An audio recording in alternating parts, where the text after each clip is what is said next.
Bismillahirrahmanirrahim. Assalamualaikum warahmatullahi wabarakatuh. Di sini bisa kita lihat daftar isinya. Di sini kami membuat pembahasan terbagi menjadi 4. Yang A-nya transformasi intelektual dari Yunani, Persia, dan Romawi ke dunia Islam. Yang B-nya pusat-pusat peradaban pra-Islam. Pusat-pusat peradaban pra-Islam terbagi menjadi 7. Yang pertama, Athena, 2. Alexandria, 3. Romawi Timur, 4. Konstantinopel, 5. Jundisapur, 6. Edes Saharan dan Bisinis, dan yang terakhir Baghdad. C. Masa kegelapan dunia barat dan kemajuan peradaban Islam. D. Kontribusi intelektual Islam terhadap dunia barat. Baiklah, sebelum saya mulai menjelaskannya, izinkan saya untuk memperkenalkan diri saya. Nama saya Masita, NIM 119109200955, lokal Piaut 3C. Oke, di sini saya akan menjelaskan tentang transformasi intelektual dari Yunani, Persia, dan Romawi ke dunia Islam. Transformasi intelektual Yunani ke dalam Islam mengambil bentuknya sendiri yang disesuaikan dengan ajaran Islam. Karena itu, beberapa hal ditafsirkan kembali dalam pemahaman yang Islami tanpa mencabut nilai dasar dan pemikiran induknya. Tradisi ini adalah tradisi yang bersumber pada Al-Quran dan hadis. Sebagai pijakan epistemologisnya dan lebih bersifat nakli, dan bermuara pada tujuan mengesahkan Allah sebagai asas ajaran Islam. Sementara tradisi Yunani berpijak pada logika rasional dan sangat dipengaruhi oleh mitologi dan politeisme. Benih-benih proses transformasi dan perkembangan ini sebenarnya sudah mulai.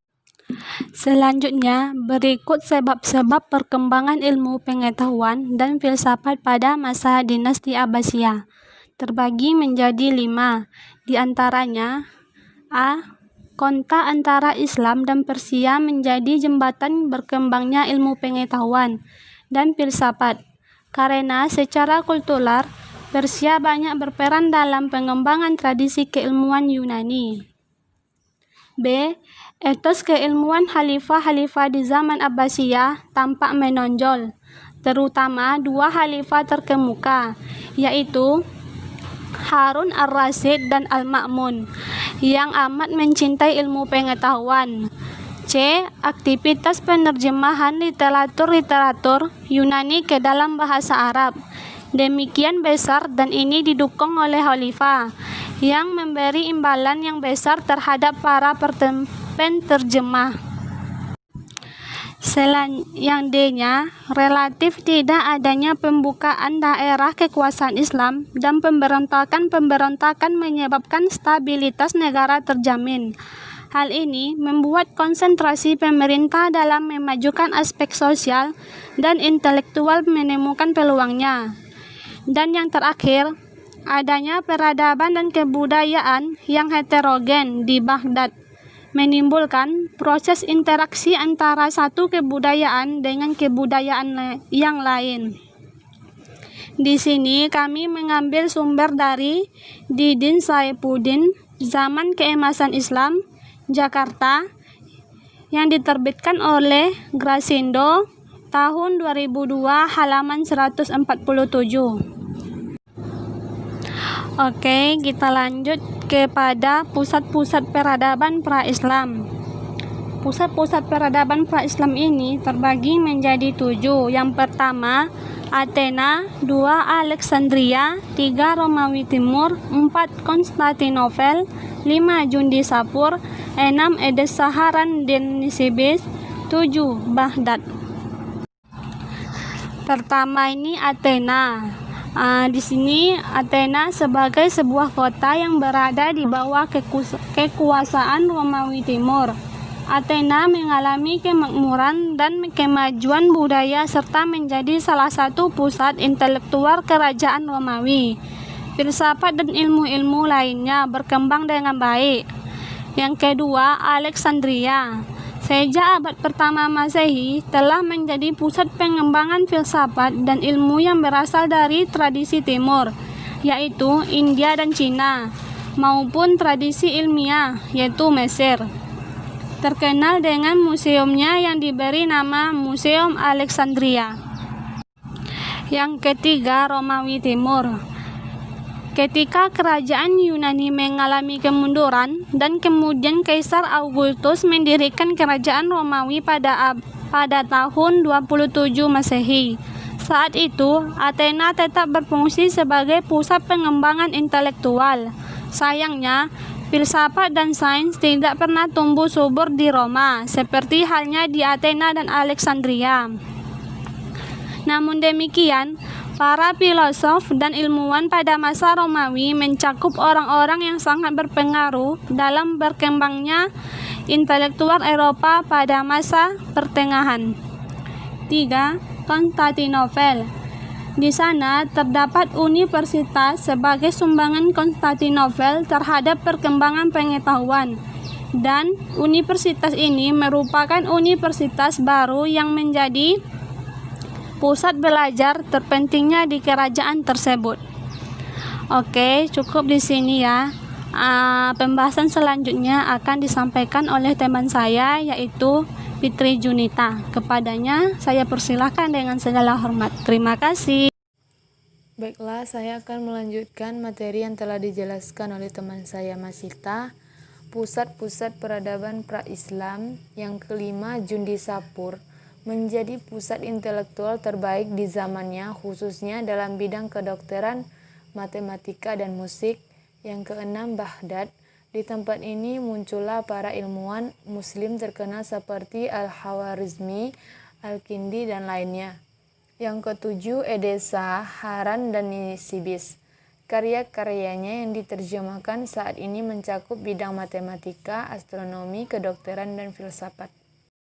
Selanjutnya, masa kegelapan dunia barat dan kemajuan peradaban Islam. Dari segi ilmu pengetahuan, selama beberapa abad, barat dikuasai oleh doktrin gereja yang cenderung menolak kajian ilmu pengetahuan dan budaya berpikir atau filsafat yang pernah berkembang pada masa sebelumnya di Yunani.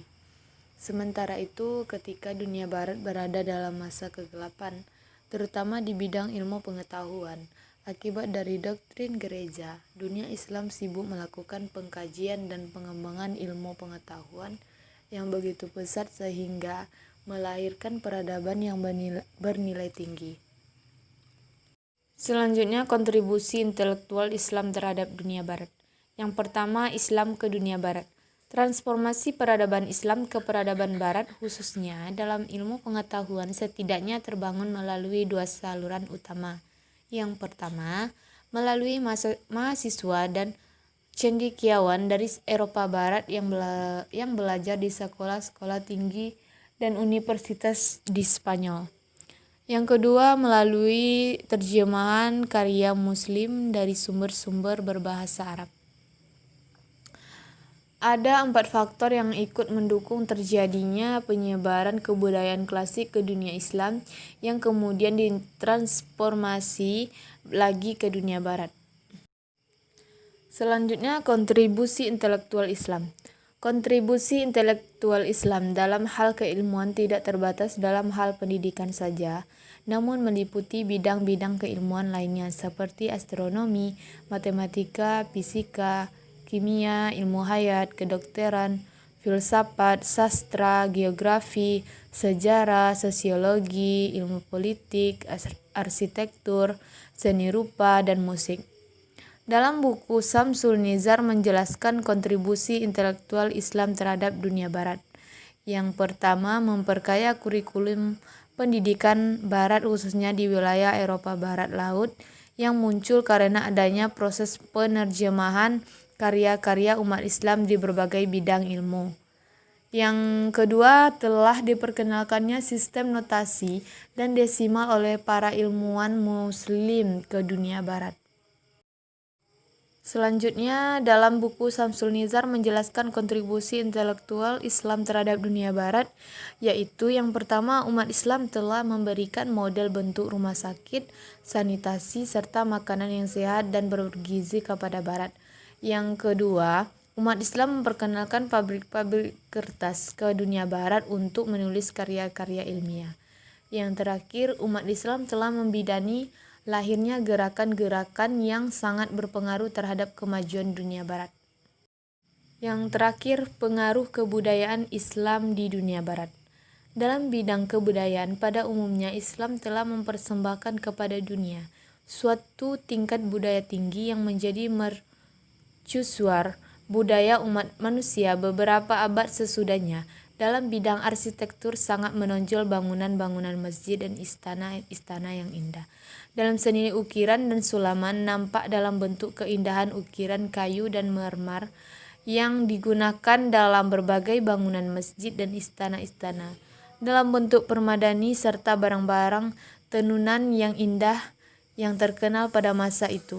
Seni musik dan seni lukis apalagi seni sastranya, dunia Islam dihiasi dengan berbagai keindahan yang mempesona dunia pada masanya. Oke, itulah penjelasan dari kelompok kami, yaitu penjelasan dari Mas Sita dan Fitri Junita. Cukup sekian, apabila ada kata-kata yang salah kami mohon minta maaf. Wabillahi taufiq wal hidayah. Wassalamualaikum warahmatullahi wabarakatuh.